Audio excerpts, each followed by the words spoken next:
am Sasha Sergeyevna, and this is the Union of Soviet Supernatural Reports, Episode 1, Cucked by the Cosmos. In 1990, during the height of perestroika, when the Soviet Union was cracking at the seams and people in Perm lived ordinary lives, working in factories, raising children, and dreaming of a better future, an event occurred that might seem like fiction if it didn't echo real accounts of encounters with the unknown. This was the story of a young couple newly married, Alexei and Marina Ivanovs. He was 25, she was 23.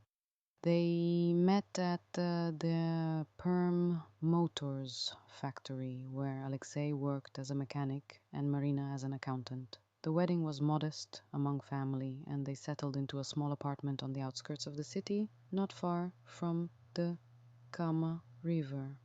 Life seemed simple and happy. Plans for children, evenings together by the TV, walks in the forests around Perm, where rumors sometimes spoke of strange lights in the sky. Local residents whispered about the M Triangle, a mysterious zone in Molyobka nearby, where anomalies occurred. Clocks stopped, compasses went mad, and the sky sometimes lit up with flashes. But Alexei, a pragmatist and atheist, only laughed at these grandmother's tales. "It's just airplanes or swamp gases," he told his wife. It was late autumn, October 15th, 1990. The sky over Perm was heavy, covered with low clouds, and a light frost nipped at their cheeks. The couple was returning home in Alexei's old Volga after visiting Marina's parents in a village outside the city. The road wound through forested areas, past abandoned fields. Suddenly, around midnight, their car was illuminated by a bright light, like a spotlight from the sky. Alexei slowed down, thinking it was a helicopter or military exercises. But the light intensified, becoming blinding, white with a bluish tint. The engine stalled. The radio went silent. Marina grabbed her husband's hand. "Alyosha, what is this? I'm scared." They didn't remember how they got out of the car. It happened instantly. A paralyzing fear gripped their bodies, and they felt themselves rising upward like in an elevator without walls. The light surrounded them, and shadows flickered within it, thin gray figures with large heads and black eyes like bottomless wells. These were not humans. Alexei tried to scream, to fight, but his body wouldn't obey. Marina whispered prayers she hadn't known since childhood. They found themselves in a strange room, round with smooth metallic walls, lit by a soft, pulsating light. The air was sterile, odorless, but with a faint ozone taste, like after a thunderstorm. They were undressed and laid on cold tables like operating ones. Alexei was fixed in place by invisible forces. He could only turn his head. Nearby, on the adjacent table, lay Marina, her eyes wide with horror. The grey beings, there were 3 or 4 of them, about a meter tall, with thin arms and fingers like spiders, surrounded her. They didn't speak aloud, but Alexei heard their thoughts in his head, calm, cold commands, like an echo in the void.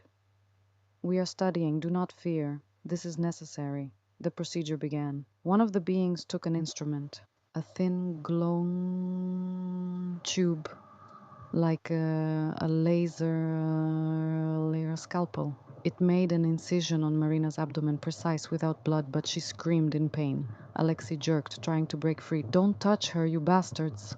But his cry was soundless. They dissected the skin, muscles, opening the abdominal cavity like in an anatomy theater. Marina's internals were visible, her heart beating, lungs rising. The beings inserted probes, extracted tissue samples, scanned organs with thin beams. It was like vivisection, a live dissection, but without fatal outcome. Marina moaned, tears streaming down her cheeks. "Alyosha, help," she whispered. Then came the worst. One of the beings took a small container, a transparent sphere, inside which pulsed a tiny translucent mass, like an embryo. They inserted it into Marina's uterus through the incision, securing it with some energy fields. "Transplantation complete. The hybrid will develop," echoed in Alexei's head. He saw everything, how they closed the wound without stitches, how the skin fused instantly, leaving only a faint scar. Marina lost consciousness. The beings turned to him. You have seen. This is your future. Do not resist. They were returned. The car stood in the same spot. The engine started on its own. They drove home in silence, their bodies aching as if from a long sleep, in an uncomfortable position. In the morning, the memories seemed like a dream. Marina complained of abdominal pains, but the doctor said nerves, overwork. Alexei brushed it off. Mara probably dreamed it. We watched too many movies. A month later, Marina learned she was pregnant. The joy was immense. Their first child. The pregnancy proceeded strangely. Severe nausea, visions at night, gray faces, lights in the sky. She tried to talk to her husband. Alyosha, remember that night? I think this isn't our child. But he got angry.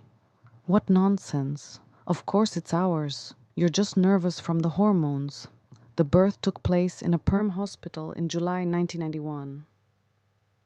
The boy was born healthy, but with unusual features.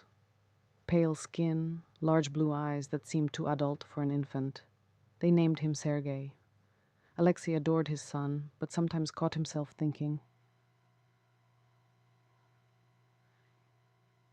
doesn't he look like me?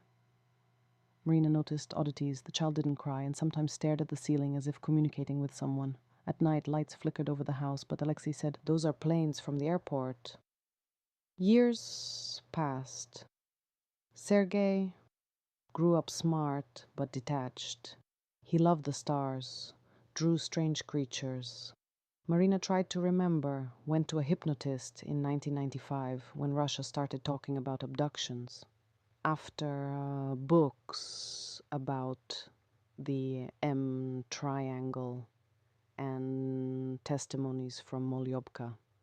Under hypnosis, she recounted everything: the light, the tables, the dissection, the implantation. They made me the mother of their child, she cried. But Alexei refused to believe. That's delirium. Sergei is my son. There are no aliens. He forbade her to speak of it, fearing she'd be thought mad. Deep down, he remembered that night. But denial was stronger. It protected his world. Family.